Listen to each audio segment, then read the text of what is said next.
Hey everybody, this is Brandon, aka the ApprenticeEwok.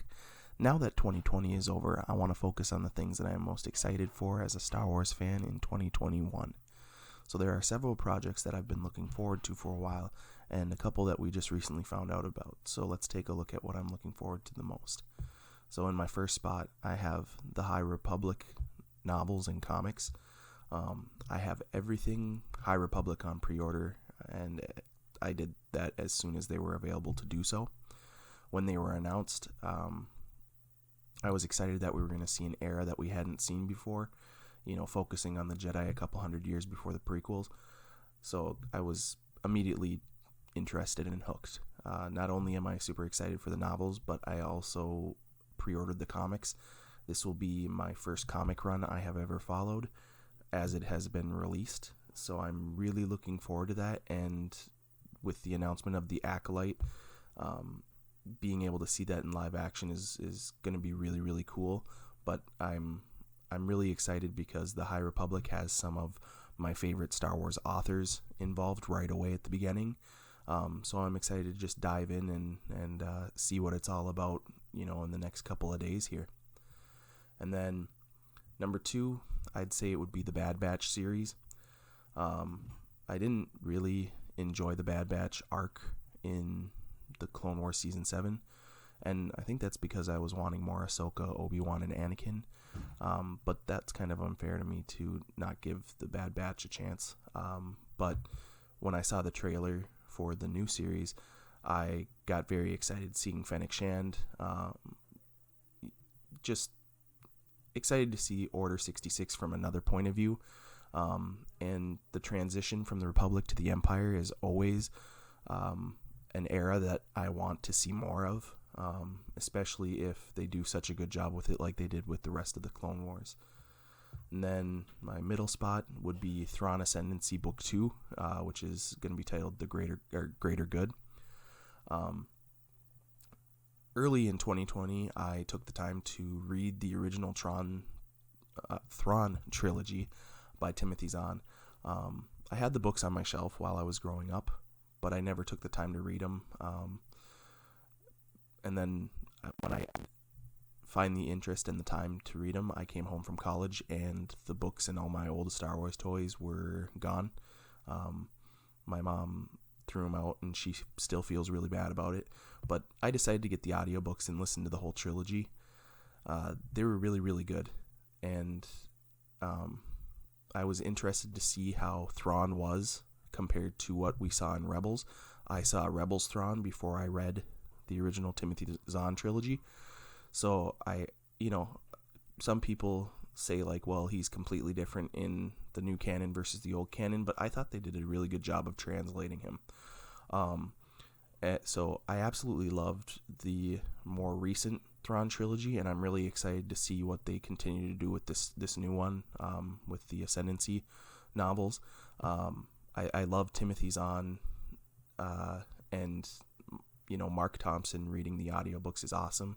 I'm also going to be getting them in the physical copies because I love the way the books look, and they look awesome sitting on my shelf. So I'm excited for that, but my excitement for this novel only grew when we got Grand Admiral Thrawn's name dropped in Season 2 of The Mandalorian. I'm excited to see what they do with that. I don't want to theorize or build it up too much in my head because I'm just excited for what they plan on doing with that. And then next would be Lego Star Wars: The Skywalker Saga. I know it's been delayed a couple of times. I was looking forward to playing it, in 2020, but I'm just glad that they're taking the time to put out a game that is going to be super fun. So I grew up playing all of the Lego Star Wars games. The original, the humor, and the gameplay is just so much fun. But I'm excited to see the changes that they make for this game. It doesn't sound like it's going to be like an on-the-rails experience. It sounds like there's going to be some more open exploration, kind of do what you want. But the Lego games are so funny, and I think the Lego Star Wars special this year got me even more excited for what they're going to do with the Skywalker Saga game. the trailer that came out for the Skywalker Saga Lego game got me so excited. I had it pre-ordered on my PS4, but I'm actually going to get it for my PC. And yeah, I'm just excited to run around and, explode into bits and chase after studs and stuff like that. I think it's going to be really fun, and I think people are really going to enjoy it if they give it the chance. And then, last but not least, is the Book of Boba Fett. I could not believe how excited I was when we got Boba's cameo. It really was nice to get confirmation that Boba survived the Sarlacc pit. Because in the comics and stuff like that, that's obviously what we got. But I'm just really glad that we got to see Tamora Morrison back in Star Wars, in live action Star Wars, and that was really, really cool. And I thought that was going to be it. I thought that cameo was just going to be a one-time thing. But that's silly because Boba Fett is such a merchandising magnet, and people love Boba Fett. So I thought we were only going to get that cameo, and then when we got to see him don his armor again, and then repaint it, he's a total badass. So I was not expecting the end credit scene for the Book of Boba Fett, and I cannot believe that we're already getting it this year. Like, that's crazy to me. So with that, I have the Black Series re-armored Boba Fett helmet on pre-order, and I can't wait to wear it and then display it on my shelf.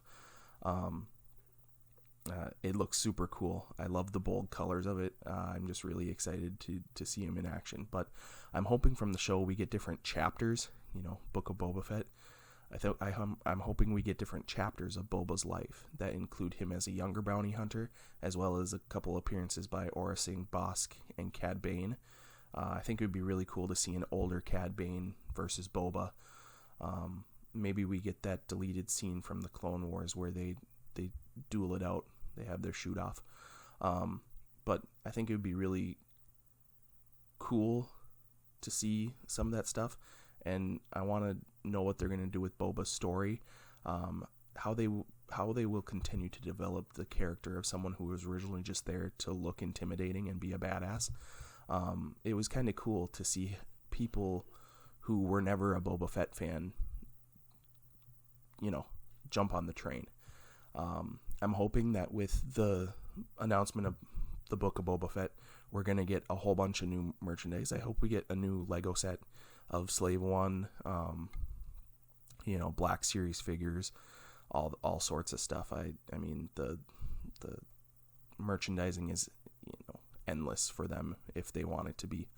So I think it's pretty crazy that we're getting this much Star Wars just starting this year. And it only makes me more excited for what, the future of Star Wars will be for us in the next couple of years. So let me know in the comments below what you're looking forward to the most in 2021 when it comes to Star Wars. I'd love to talk about, what you're excited about, what you're not, what you're meh about. But yeah, thank you. Don't forget to give me a thumbs up, and subscribe if you want to, talk more Star Wars fun. If you haven't checked out my other social media pages, my link tree will be available down below, so it's easier to access all my links to my different pages. So thank you so much for watching, and may the Force be with you. Yum num.